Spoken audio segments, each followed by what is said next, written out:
শিক্ষামন্ত্রী ডক্টর আনম এহসানুল হক মিলন বলেছেন, এবারের এসএসসি ও সমমানের সব পরীক্ষা কেন্দ্রে সিসি ক্যামেরার মাধ্যমে মনিটরিং করা হবে। পরীক্ষার সাময়িক কক্ষে সিসি ক্যামেরা চালু রাখতে হবে, যে কোনো অজুহাতে ক্যামেরা অফ রাখলে ব্যবস্থা নেওয়া হবে। এসএসসি ও সমমানের পরীক্ষা 2026 উপলক্ষে রাজশাহী শিক্ষা বোর্ড এবং রাজশাহী অঞ্চলের মাদ্রাসা শিক্ষা বোর্ডের কেন্দ্র সচিবদের সঙ্গে মতবিনিময় সভায় তিনি কথা বলেন। মন্ত্রী আরও বলেন, যেসব শিক্ষা প্রতিষ্ঠানে সিসি ক্যামেরা নেই তাদের দ্রুত সময়ে সিসি কিনে নিতে হবে, প্রয়োজনে সরকার অর্থ বরাদ্দ দিবে। এই ডিজিটাল প্রবলেম আমরা বেরিয়ে আসতে হবে। সেই জন্য আমরা বলেছি প্রত্যেকটি ক্লাসরুমে আমাদের এই ক্যামেরা পদ্ধতি থাকতে হবে। তাহলে আমরা ঢাকায় বসে বা রাজশাহীতে বসে, রাজশাহী বোর্ড যারা আপনাদের অথরিটি রয়েছে তারা সেখানে বসে ক্লাসরুমে বসে দেখতে পারবে যে ক্লাসরুমে ক্লাস কন্ডাক্ট হচ্ছে কিনা ঠিক মতো। ডাক, টেলিযোগাযোগ ও তথ্য প্রযুক্তি মন্ত্রী ফকির মাহবুব আলম বলেছেন, প্রধানমন্ত্রী তারেক রহমানের নির্দেশে বিমানবন্দর সহ কিছু কিছু রেলওয়ে স্টেশন সহ হাই স্পিড গাড়িগুলোকে ফ্রি ওয়াইফাই সেবার আওতায় আনা হয়েছে। মন্ত্রী আজ কক্সবাজারে জেলা প্রশাসকের কার্যালয় সম্মেলন কক্ষে জেলা প্রশাসন আয়োজিত সবার জন্য ইন্টারনেট শীর্ষক মতবিনিময় সভায় প্রধান অতিথির বক্তব্যে কথা বলেন। এছাড়া পর্যটন শিল্পের বিকাশে বিনিয়োগ বাড়াতে সহজ সুযোগ তৈরির পাশাপাশি সৈকত শহরকে পরিচ্ছন্ন রাখতে সামাজিক সচেতনতা বৃদ্ধির আহ্বান জানান মন্ত্রী ফকির মাহবুব আলম।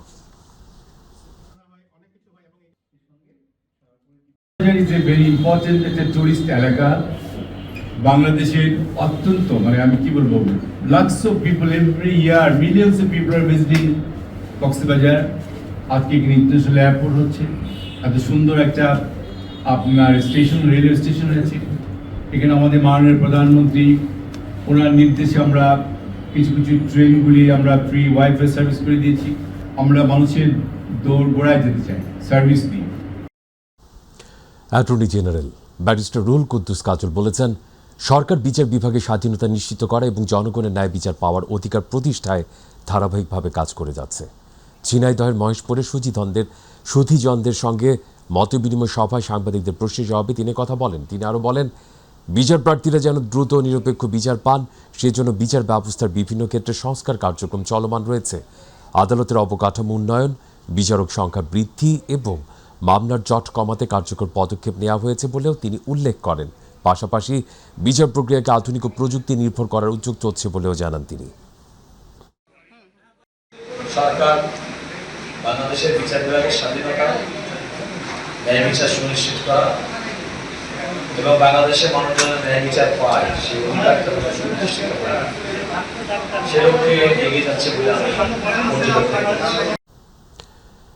বাংলাদেশ মিয়ানমার সীমান্তে অভিযান চালিয়ে বিপুল পরিমাণ মাইন ও বিস্ফোরক সদৃশ্য বস্তু উদ্ধার করেছে border guard Bangladesh BGB.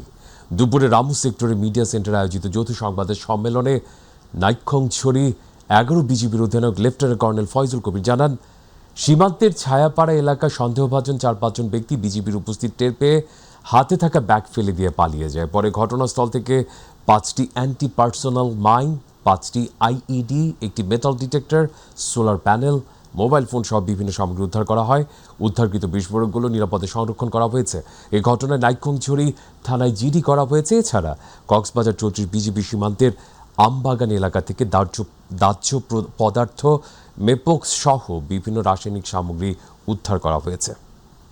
Anti personal mine, 5টি সম্ভাব্য ইম্প্রোভাইজড এক্সপ্লোসিভ ডিভাইস, একটি মেটাল ডিটেক্টর, একটি সোলার প্যানেল, শুকনা খাদ্যদ্রব্য, মোবাইল ফোন ও পাওয়ার ব্যাংক এবং সিভিল পোশাক। এ বিষয়ে নাইক্ষংছড়ি থানায় সাধারণ ডায়েরি জিডি করা হয়েছে এবং প্রয়োজনীয় আইনানুগ ব্যবস্থা গ্রহণ করা হয়েছে। ঢাকার ধামরাই ও আশুলিয়ায় ডিবি পুলিশের পৃথক অভিযানে 1 লাখ টাকার জাল নোট এবং 3 লাখ টাকা মূল্যের হেরোইন সহ 2 পেশাদার অপরাধীকে গ্রেপ্তার করেছে ঢাকা জেলা ডিবি উত্তর। এর আগে শুক্রবার রাতে ধামরাই ও আশুলিয়া এলাকায় অভিযান চালানো হয়। ডিবি জানায়, মোহাম্মদ স্বপন নামে এক মাদক ব্যবসায়ীর কাছ থেকে 30 গ্রাম হেরোইন উদ্ধার করা হয়েছে, যার আনুমানিক বাজার মূল্য 3 লাখ টাকা, এবং মনিরুল ইসলামকে তল্লাশি চালিয়ে তার কাছ থেকে 1 লক্ষ টাকার বাংলাদেশি জাল নোট উদ্ধার করা হয়। ঢাকা জেলা ডিবি উত্তর ওসি মোহাম্মদ সাইদুল ইসলাম বলেন, গ্রেপ্তারের বিরুদ্ধে সংশ্লিষ্ট থানায় বিশেষ ক্ষমতা আইন ও মাদকদ্রব্য নিয়ন্ত্রণ আইনে মামলা করে আদালতে পাঠানো হয়েছে।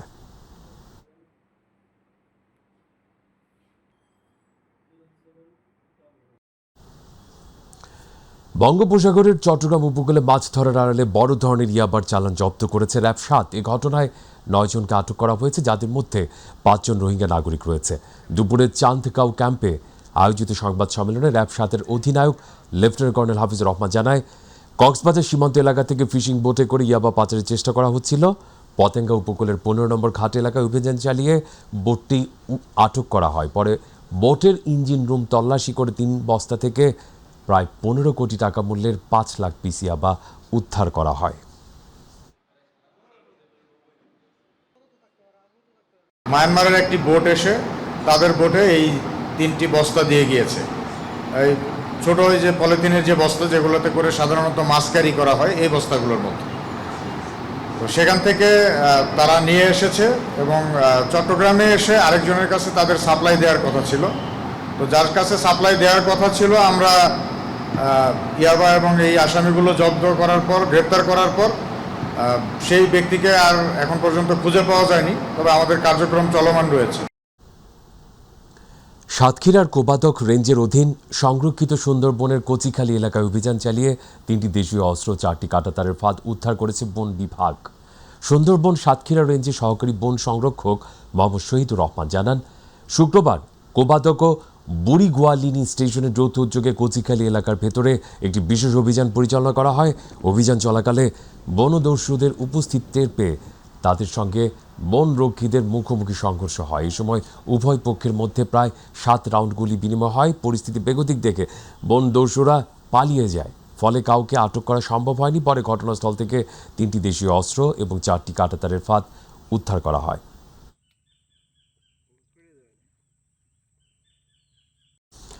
মাদারীপুরে গ্যাস সিলিন্ডারের গোডাউনে ভ্রাম্যমাণ আদালতের অভিযান চালিয়ে জরিমানা করা হয়েছে।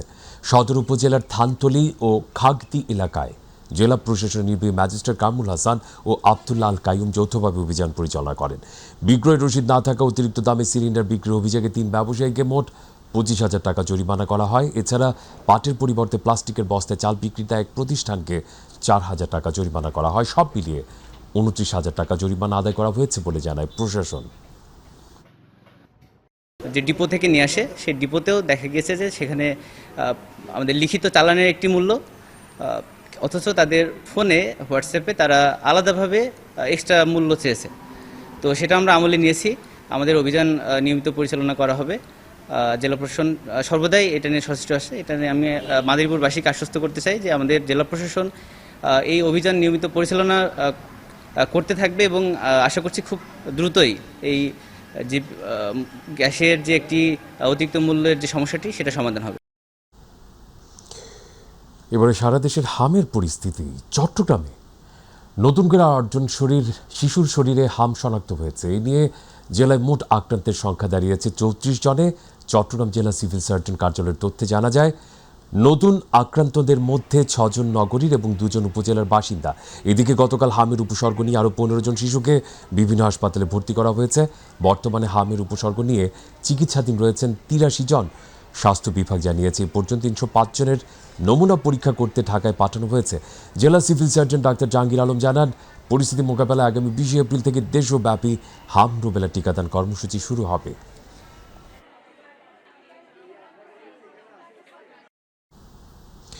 এদিকে ময়মনসিংহে মেডিকেল কলেজ হাসপাতালের হাম আইসোলেশন ওয়ার্ডে গত 24 ঘন্টায় হামের লক্ষণ নিয়ে আরও 27 জন নতুন শিশু ভর্তি হয়েছে। বর্তমানে 27 শিশু চিকিৎসাধীন রয়েছেন। হাসপাতাল কর্তৃপক্ষ জানিয়েছে, গত 17 মার্চ থেকে আজ সকাল পর্যন্ত হামের লক্ষণ নিয়ে মোট 371 শিশু ভর্তি হয়েছে। এর মধ্যে হাসপাতাল থেকে ছাড়া পেয়েছে 284 শিশু। এ পর্যন্ত 10 জন শিশুর মৃত্যু হয়েছে। চলতি বছরের মার্চের মাঝামাঝি থেকে হাম আক্রান্ত রোগীর সংখ্যা বাড়তে থাকায় হাসপাতালে 64 শয্যা বিশিষ্ট পৃথক আইসোলেশন ওয়ার্ড করা হয়েছে।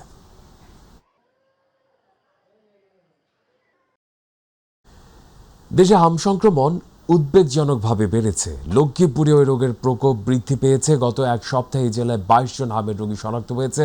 এতে উদ্বেগ, আতঙ্ক ছড়িয়ে পড়েছে রোগী ও স্বজনদের মধ্যে। জেলার 5টি উপজেলা স্বাস্থ্য কমপ্লেক্সের সবকটিতেই ধারণ ক্ষমতার দ্বিগুণেরও বেশি রোগী ভর্তি হওয়ায় পর্যাপ্ত চিকিৎসা সেবা দিতে হিমশিম খাচ্ছেন চিকিৎসক। প্রতিনিধি শফিউল আজম চৌধুরী পাঠানো তথ্য ভিডিও চিত্রে বিস্তারিত তুলে ধরছেন হাফিজা খানম জুথি। সারা দেশের ন্যায় লক্ষ্মীপুরেও বেড়েছে হামে আক্রান্ত রোগীর সংখ্যা। গত এক সপ্তাহে শুধুমাত্র লক্ষ্মীপুর সদর হাসপাতালে বিভিন্ন রোগে আক্রান্ত 114 জন শিশু ভর্তি হয়েছে। এর মধ্যে 10 জনের শরীরে হামের উপস্থিতি শনাক্ত হয়েছে। 5 উপজেলার স্বাস্থ্য কমপ্লেক্স কর্তৃপক্ষের তথ্য মতে হাম লক্ষণ নিয়ে ভর্তি হওয়া শিশুদেরকে বিভিন্ন হাসপাতালের হাম আইসোলেশন ওয়ার্ড বা কর্নারে রাখা হয়েছে। গত এক মাসে মোট 76 শিশু ভর্তি হয়েছে। এর মধ্যে রামগতিতে মৃত্যু হয়েছে এক শিশুর। এদিকে উপজেলা স্বাস্থ্য কমপ্লেক্সের ওয়ার্ডগুলোতে ধারণ ক্ষমতার বেশি রোগী ভর্তি থাকায় মেঝেতেই চিকিৎসা নিতে দেখা গেছে। অতিরিক্ত রোগীর কারণে পর্যাপ্ত চিকিৎসা সেবা দিতে হিমশিম খাচ্ছেন চিকিৎসক, নার্স সহ হাসপাতাল কর্তৃপক্ষ। অন্যদিকে একই ওয়ার্ডে ছোঁয়াচে ও সাধারণ রোগীদের একসাথে রাখায় সংক্রমণের আশঙ্কা বাড়ছে স্বজনদের মাঝে। আজকে 5 দিন আমার বাচ্চারা হামের সমস্যার জন্য, এখন 5 দিন পরে মোটামুটি ভালোর দিকে দেখতেছি। এখানে আনার পরে ডাক্তার আমাদেরকে মোটামুটি দেখাশোনা করছে, ভালো একটা ট্রিটমেন্ট দিছে। ফ্লোরে রাখতেছি, তারপর আমরা ওটির সামনে, লেবার রুমের সামনে, লেবার ওয়ার্ড, কেবিন সব মিলে আমাদের পুরা ভর্তি। হামের জন্য আমরা পর্যাপ্ত ট্রিটমেন্ট দিচ্ছি, এখানে সবই পাচ্ছে। আতঙ্কিত না হয়ে সকলকে সচেতন থাকার পরামর্শ দিয়েছেন জেলা civil surgeon doctor Mohammad Abu Hasan Shahin. অযথা আতঙ্কিত হওয়ার দরকার নেই। হাম প্রতিরোধের জন্য আমরা আমাদের ফিল্ড পর্যায়ের সকল কর্মীদেরকে জানিয়ে দেওয়া হয়েছে। সন্দেহজনক হাম দেখা দিলে আমাদের উপজেলা স্বাস্থ্য কমপ্লেক্সে নিয়ে আসবে। জেলায় হামের লক্ষণ নিয়ে আক্রান্ত শিশুর সংখ্যা বাড়লেও পরিস্থিতি এখনও নিয়ন্ত্রণে আছে বলে জানালেন এই চিকিৎসক। এটা হলো কন্টাজিয়াস ডিজিজ, মানে একজন থেকে আরেকজনে হয়। সেক্ষেত্রে আপনার চিকিৎসা নেওয়ার পর তাদেরকে আইসোলেশন করে রাখা, আলাদা করে রাখা, তাহলে যেন আরেকজনের যেন এটা যেন তার থেকে অন্যজনের যেন না হয়। হাফিজা খানম জুথি, মাই টিভি। ডেঙ্গু সহ মশাবাহিত বিভিন্ন রোগ প্রতিরোধে জনসচেতনতা বাড়াতে ঠাকুরগাঁয়ে পরিষ্কার পরিচ্ছন্নতা অভিযানের উদ্বোধন করা হয়েছে। জেলা প্রশাসনের আয়োজনে কর্মসূচির উদ্বোধন করেন জেলা প্রশাসক মোহাম্মদ রফিকুল হক। পরে জেলা প্রশাসক চত্বর থেকে শুরু হয়ে শহরের বিভিন্ন সড়ক, অলিগলি ও মহাসড়কের পাশে অভিযান পরিচালিত হয়। এই সময় জমে থাকা ময়লা আবর্জনা অপসারণ করা হয় এবং স্থানীয় বাসিন্দাদের নিজ নিজ বাড়ির আঙ্গিনা পরিষ্কার রাখার আহ্বান জানানো হয়। সুনামগঞ্জ সদর উপজেলার দেখার হাওরের গুজাওনি বাঁধ ভেঙে হাওরে পানি প্রবেশ করায় প্রায় 3000 হেক্টর বোরো ধান পানিতে তলিয়ে যাওয়ার আশঙ্কা দেখা দিয়েছে। স্থানীয় কৃষকরা জানান, গত রাতে বাঁধটি ভেঙে পানি প্রবেশ শুরু করে। তাদের অভিযোগ, পিআইসি কমিটির মাধ্যমে যথাযথ কাজ না হওয়া এবং অপরিকল্পিত নির্মাণ ও রক্ষণাবেক্ষণের অভাবে এই পরিস্থিতি সৃষ্টি হয়েছে। সকালে শত শত কৃষক স্বেচ্ছাশ্রমে বাঁধ মেরামতের কাজ শুরু করেন। এদিকে সহকারী কমিশনার ভূমি আদিত্য পাল ঘটনাস্থল পরিদর্শন করে দ্রুত মেরামত কার্যক্রম চলমান রয়েছে বলে জানান। সিরাজগঞ্জের উল্লাপাড়ায় কৃষি ও পরিবেশের ভারসাম্য রক্ষায় খাল খনন কাজের উদ্বোধন করেছেন সিরাজগঞ্জ 4 আসনের সংসদ সদস্য ও বিরোধী দলীয় হুইপ মাওলানা রফিকুল ইসলাম খান এমপি। এই সময় তিনি বলেন, এই খাল খনন কর্মসূচি বর্ষাকালে কৃষকদের শতভাগ কাজে আসবে। উপজেলা সহকারী কমিশনার ভূমি শারমিন আক্তার রিমার সভাপতিত্বে বক্তব্য রাখেন উল্লাপাড়া উপজেলা জামায়াতের আমির ও সাবেক উপজেলা ভাইস চেয়ারম্যান অধ্যাপক শাহজাহান আলী, উপজেলা প্রকল্প বাস্তবায়ন কর্মকর্তা মোহাম্মদ মাহবুবুর রহমান ভুইয়া, উপজেলা জামায়াতের দপ্তর সম্পাদক আব্দুল বারী সহ অনেকে উপস্থিত ছিলেন।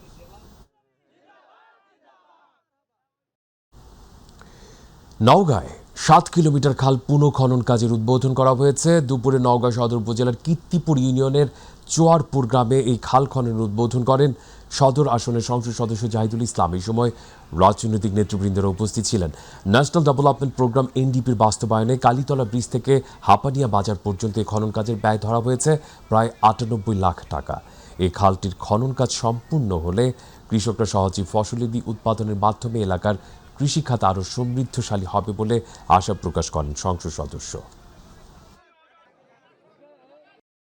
প্রধানমন্ত্রী ইতিমধ্যে আমাদেরকে খাল খননের বরাদ্দ দিয়েছেন। আমি আপনাদের সকলের সহযোগিতা, বিশেষ করে মিডিয়া যারা আছেন তাদের সহযোগিতা চাই।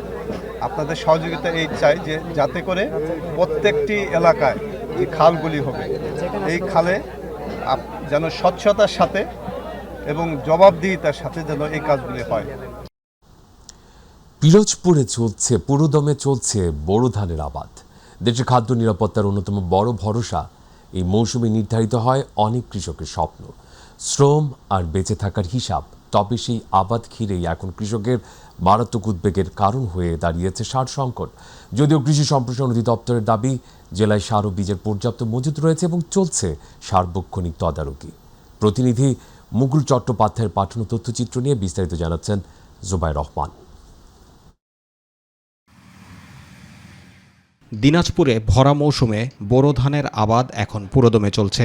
বছরের সবচেয়ে গুরুত্বপূর্ণ ধান মৌসুমগুলোর একটি হওয়ায় এ সময় কৃষকের ব্যস্ততা থাকে সবচেয়ে বেশি। কিন্তু মাঠে কাজ চললেও অনেক কৃষক অভিযোগ করছেন প্রয়োজনীয় সার সময় মতো পাচ্ছেন না তারা। বিশেষ করে ইউরিয়া কিছুটা কম মিললেও পটাশ, ডিএপি এবং টিএসপি সার সংগ্রহে পড়তে হচ্ছে বেগে। কৃষকদের দাবি, জমির আয়তন অনুযায়ী যে পরিমাণ সার প্রয়োজন বাস্তবে তা মিলছে না। অনেক ক্ষেত্রে ডিলারদের কাছ থেকে নির্ধারিত দামের চেয়ে বেশি দামে সার কিনতে হচ্ছে। শুধু ইউরিয়া দিতেছে এইখানটা, বাইরের লোকাল বাজারে ইউরিয়া পাইতেছি 1300 টাকা, এইখানে নিচ্ছে 1350 টাকা। এক বস্তা পটাশ আর 3 বস্তা ইউরিয়া দিছে, বাকি সার এখন পর্যন্ত আমি পাইনি। কৃষি সম্প্রসারণ অধিদপ্তর বলছে, জেলায় সার ও বীজের কোনো ঘাটতি নেই, পর্যাপ্ত মজুদ রয়েছে এবং বিষয়টি তদারকিতে রাখা হয়েছে সার্বক্ষণিকভাবে। তবে মাঠের চিত্র ভিন্ন। সারটার আমরা ঠিক রকম পাচ্ছি না। সরকার যদি একটু ধানের দামটা একটু লক্ষ্য করে একটু করে যদি বাড়ায়, তাহলে আমরা গরিব মানুষ একটু উপকৃত হতে পারি। 3বার হয়তো 4বার ফসল ভালো হওয়ার জন্য সার বীজ দিচ্ছি এবং সারের দাম প্রচুর। ফসলের ভালোর জন্য আমরা সার ছিটাচ্ছি, যাতে ভালো ফসল আমরা ঘরে তুলতে পারি।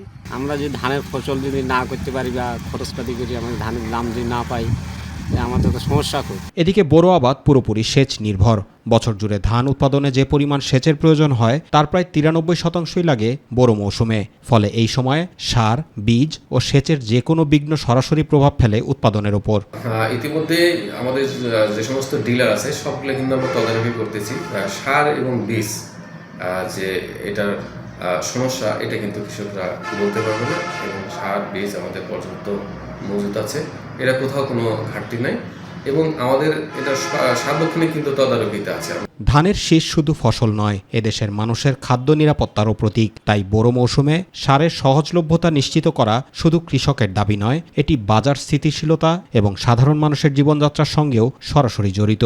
মাঠের বাস্তবতা আর দাপ্তরিক আশ্বাসের এই ফারাক দ্রুত কমানো না গেলে তার প্রভাব পড়তে পারে কৃষক, বাজার এবং ভোক্তা সবার উপরই। Zubair Rahman, My TV news.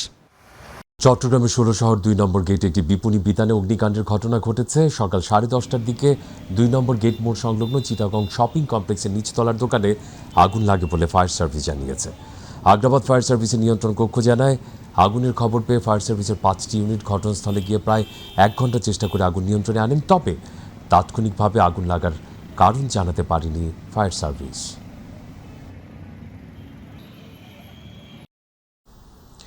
এদিকে চট্টগ্রামে আলোচিত হাতের কবজি বিচ্ছিন্ন করার ঘটনায় প্রধান আসামি সবুজকে গ্রেপ্তার করেছে কোতোয়ালি থানা পুলিশ। চট্টগ্রাম মেট্রোপলিটন পুলিশ জানায়, র্যাব 9 সিলেটের সহযোগিতায় ব্রাহ্মণবাড়িয়ার কসবা এলাকা থেকে তাকে আটক করা হয়। পরে আসামির দেওয়া তথ্যের ভিত্তিতে কোতোয়ালি থানাধীন পাথরঘাটা এলাকায় অভিযান চালিয়ে ঘটনার সঙ্গে জড়িত রক্তমাখা থামা উদ্ধার করা হয়। দুপুরে সিএমপির মিডিয়া সেন্টারে আয়োজিত সংবাদ সম্মেলনে সিএমপির উপ পুলিশ কমিশনার হোসেন মোহাম্মদ কবির ভূঁইয়া জানান, আসামি ঘটনার সঙ্গে জড়িত থাকার কথা স্বীকার করেছে। জেলার ইমামবাড়ি থানাধীন কাছে নির্জন এলাকা থেকে আমরা উদ্ধার করে নিয়ে আসি। আমরা অল্প কিছুক্ষণের মধ্যেই তাকে আমরা সিএমএন কোর্টে আমরা প্রডিউস করে হত্যার আক্রমণের যে নেপথ্যে যে কারণগুলো আছে সেগুলো। মাদারীপুরে যাত্রীবাহী বাস চাপা এক কিশোরের মৃত্যু হয়েছে। ঢাকা বরিশাল মহাসড়কের রাজুর উপজেলার আলম দস্তার এলাকায় শুক্রবার রাত 9:30টার দিকে দুর্ঘটনা ঘটে। তবে মাদারীপুরের মোস্তফাপুর হাইওয়ে থানার ভারপ্রাপ্ত কর্মকর্তা মামুন আল রশিদ জানান, টেকেরহাট বন্দর থেকে মাহিন্দ্রযোগে রাজৌরির দিকে আসতেছিল ওই কিশোর। পেছন থেকে একটি যাত্রীবাহী বাস মাহিন্দ্রকে ধাক্কা দিলে দুমড়ে মুচড়ে যায় মাহিন্দ্রটি। এতে ঘটনাস্থলে মারা যায় কিশোর, আহত হয় আরও 2 জন। খবর পেয়ে নিহতের মরদেহ উদ্ধার করে ময়নাতদন্তের জন্য মাদারীপুর 250 শয্যা জেলা হাসপাতালের মর্গে প্রেরণ করে হাইওয়ে পুলিশ। যশোরে 500 শয্যা বিশিষ্ট মেডিকেল কলেজ হাসপাতাল প্রকল্পের স্থান পরিদর্শন করেছেন বিদ্যুৎ, জ্বালানি ও খনিজ সম্পদ মন্ত্রণালয়ের প্রতিমন্ত্রী অনিন্দ ইসলাম অমিত। শনিবার তিনি নির্ধারিত উদ্বোধনস্থল ঘুরে দেখেন এবং সংশ্লিষ্ট কর্মকর্তাদের সঙ্গে প্রস্তুতি কার্যক্রম নিয়ে মতবিনিময় করেন। এই সময় তিনি প্রকল্পের সার্বিক অগ্রগতি, অবকাঠামো পরিকল্পনা এবং জনসেবামুখী দিকগুলো সম্পর্কে খোঁজ খবর নেন। প্রতিমন্ত্রী বলেন, এই হাসপাতাল চালু হলে যশোর সহ আশেপাশের এলাকার মানুষের উন্নত চিকিৎসা সেবা নিশ্চিত হবে।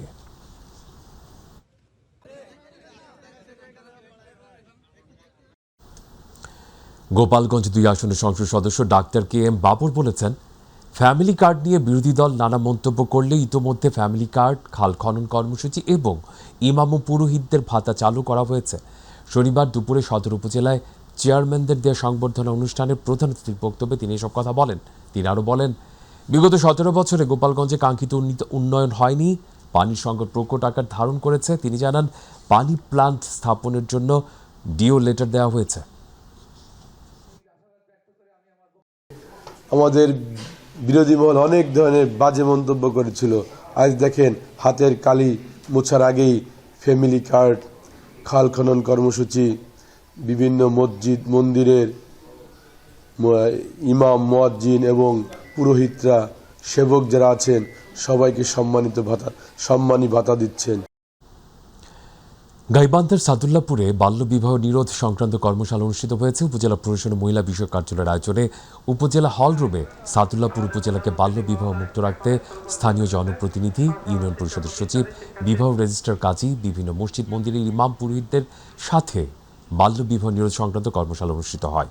কর্মশালায় উপজেলা নির্বাহী কর্মকর্তা মাহমুদুল হাসানের সভাপতিত্বে মহিলা বিষয়ক কার্যালয়ের ভারপ্রাপ্ত কর্মকর্তা শফিকুল ইসলামের সঞ্চালনায় বক্তব্য রাখেন জেলা প্রশাসক মাসুদুর রহমান মোল্লা, অতিরিক্ত জেলা প্রশাসক AKM হেদায়েতুল ইসলাম, অ্যাসিল্যান্ড জসিমউদ্দিন সহ অনেকে।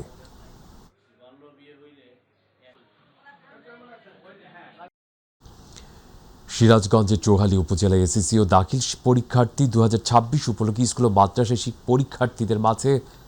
শিক্ষার্থীদের মাঝে শিক্ষা উপকরণ বিতরণ করা হয়েছে। নজরুল ইসলাম ফাউন্ডেশনের আয়োজনে এই কার্যক্রম অনুষ্ঠিত হয়।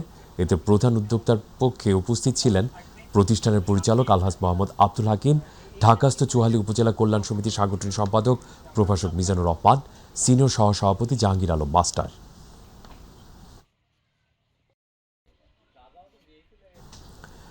সাতক্ষীরায় 47তম জাতীয় বিজ্ঞান ও প্রযুক্তি সপ্তাহ উদযাপন করা হয়েছে। প্রাণনাথ মাধ্যমিক বিদ্যালয় প্রাঙ্গণে সদর উপজেলা প্রশাসনের আয়োজনে মেলার উদ্বোধন করেন উপজেলা নির্বাহী কর্মকর্তা অর্ণব দত্ত। অনুষ্ঠানে আবুল হোসেনের সভাপতিত্বে বক্তব্য দেন অলিউর রহমান, সানজিদা খাতুন ও নারায়ণ চন্দ্র রায় চৌধুরী। এবারের মেলায় বিভিন্ন শিক্ষা প্রতিষ্ঠানের অংশগ্রহণে 18টি স্টলে শিক্ষার্থীদের উদ্ভাবনী প্রকল্প প্রদর্শিত হয়। আয়োজকরা জানান, এই আয়োজন শিক্ষার্থীদের বিজ্ঞান চর্চা ও সৃজনশীলতায় উৎসাহিত করে।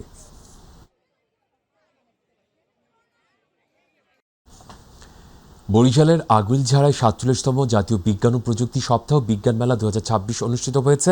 সকালে উপজেলা অডিটোরিয়াম হল রুমে মেলার উদ্বোধন করেন উপজেলা নির্বাহী কর্মকর্তা লিখন বণিক। এ সময় উপস্থিত ছিলেন উপজেলা সহকারী কমিশনার ভূমি বাইজিৎ সর্দার, থানা ভারপ্রাপ্ত কর্মকর্তা মাসুদ খান, একাডেমি সুপারভাইজার প্রাণকুমার ঘটক সহ অন্যান্যরা।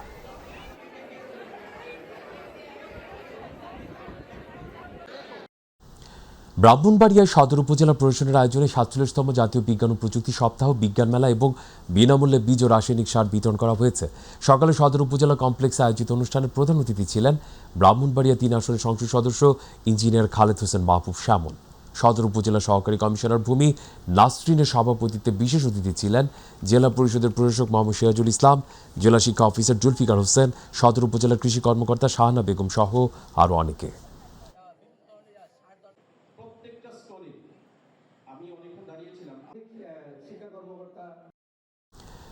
মাগুরার মোহাম্মদপুরে আমিনুর রহমান কলেজে বার্ষিক ক্রীড়া, সাহিত্য, সাংস্কৃতিক প্রতিযোগিতার পুরস্কার বিতরণ সংবর্ধনা অনুষ্ঠান অনুষ্ঠিত হয়েছে। কলেজ প্রাঙ্গণে আয়োজিত অনুষ্ঠানে কলেজ পরিচালনা পরিষদের সভাপতি তানভীর হোসেন সোহেলের সভাপতিত্বে প্রধান অতিথি হিসেবে উপস্থিত ছিলেন বিএনপি কেন্দ্রীয় ভাইস চেয়ারম্যান, সংস্কৃতি বিষয়ক মন্ত্রণালয়ের মন্ত্রী অ্যাডভোকেট নিতাই রায় চৌধুরী।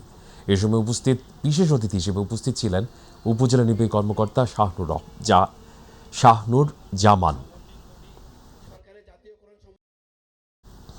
শেরপুর সদর উপজেলার বাজিতখিলা ইউনিয়নে উৎসব মুখর পরিবেশে অনুষ্ঠিত হয়ে গেল গ্রাম বাংলার ঐতিহ্যবাহী চৈতালি মেলা।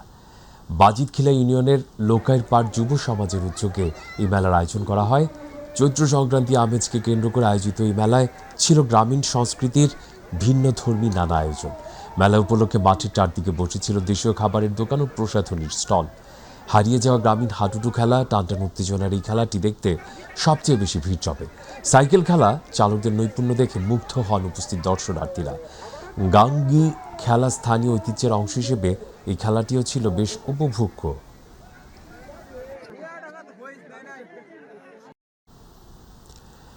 নড়াইলের লোহাগড়া সরকারি কলেজের সাবেক অধ্যক্ষ বীর মুক্তিযোদ্ধা শাম আনোয়ারুজ্জামানের মরদেহ রাষ্ট্রীয় মর্যাদায় দাফন করা হয়েছে।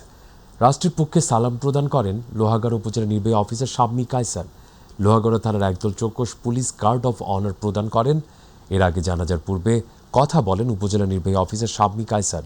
বিএনপি সংসদ সদস্য প্রার্থী ডক্টর ফরিদুজ্জামান ফরহাদ, জামাত নেতা আলমগীর হোসেন, উপজেলা বিএনপি সম্পাদক মোহাম্মদ টিপু সুলতান, প্রধান শিক্ষক এস.এম. হায়াতুজ্জামান সহ বিভিন্ন রাজনৈতিক সামাজিক নেতৃবৃন্দ এ সময় উপস্থিত ছিলেন। হজ পালনের ব্যয় দিন দিন বাড়ছে বলে অভিযোগ করেছেন হজে যেতে ইচ্ছুকরা। চট্টগ্রাম নগরীর এক সমাবেশে তারা বলেন, সরকারি উদ্যোগ নিলে হজের ব্যয় সহনীয় পর্যায়ে আনা সম্ভব। শাহ আমানত হজ কাফেলা আয়োজিত এই সমাবেশে সভাপতিত্ব করেন মাওলানা মোহাম্মদ ইয়াসিন। বক্তারা বলেন, বর্তমানে সীমিত সংখ্যক এয়ারলাইন্স হজযাত্রী পরিবহনের সুযোগ পাওয়ায় ভাড়া বেশিতে হচ্ছে। আন্তর্জাতিক আরও এয়ারলাইন্সকে এই সুযোগ দিলে ব্যয় কমতে পারে। তারা আরও জানান, হজযাত্রা নির্বিঘ্ন ও সাশ্রয়ী করতে প্রয়োজন হলে সৌদি আরব সরকারের সঙ্গে আলোচনা করা উচিত। সমাবেশে হজ ব্যবস্থাপনা সহজ ও ব্যয় কমাতে সংশ্লিষ্টদের কার্যকর পদক্ষেপ নেওয়ার আহ্বান জানানো হয়।